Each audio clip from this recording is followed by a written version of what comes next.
Story. Joining us now from Capitol Hill is House Foreign Affairs Committee Chairman Ed Royce. He's holding a hearing Thursday on U.S. policy in Ukraine. Chairman Royce, welcome. It's a pleasure to have you with us. Thank you, I know you still favor placing fairly significant sanctions on Russia right now. Specifically, what would you like the president to impose? Well, our concern, of course, is you don't want Putin to feel emboldened to further expand this crisis and move on eastern Ukraine. And in order to prevent that, I think it's important the United States lead here with our European allies and put in place financial and economic and diplomatic leverage. And part of that would be to look at the banking system. As has been pointed out before, you've got a lot of oligarchs in Russia who have a lot of money in Western banks. And the state-run banks, in Russia are involved in a lot of money laundering. So it would be very easy for the Germans and the U.S. and other European powers to put together a plan that would put a tremendous amount of pressure. You already saw a collapse of about 10% in the stock market in Russia.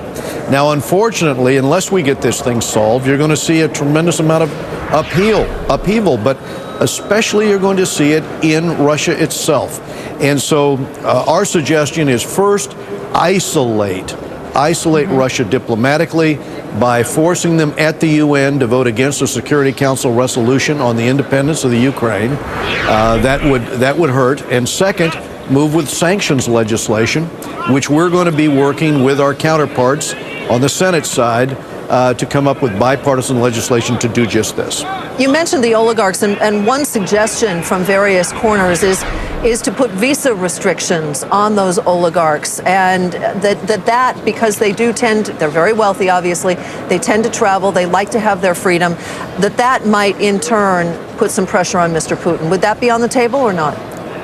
Two things are on the table here with respect to that particular class of Russian society. One is visa travel, but the other are asset freezes of some of the laundered funds into Western Europe and indeed into the United States, and real scrutiny on the part of Treasury on all of this.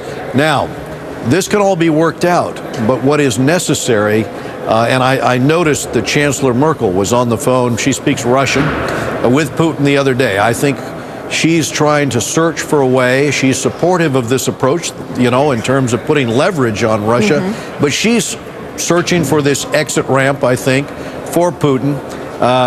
We all recognize the history of the Black Sea Fleet. There has to be a way here. There has to be a way forward. But what we really want to do is not send any message that would embolden, as I said, Putin to think about doing what has done in Sevastopol, doing that in the rest of eastern Ukraine there, and going city hall by city hall and hoisting Russian flags with his agents. That would really be a crisis. Well, Congressman, it will be interesting to see what sanctions are put in place and whether our European allies support those. Thank you so much for joining us and spending time with us. Ty, over to you. Sue, thank you.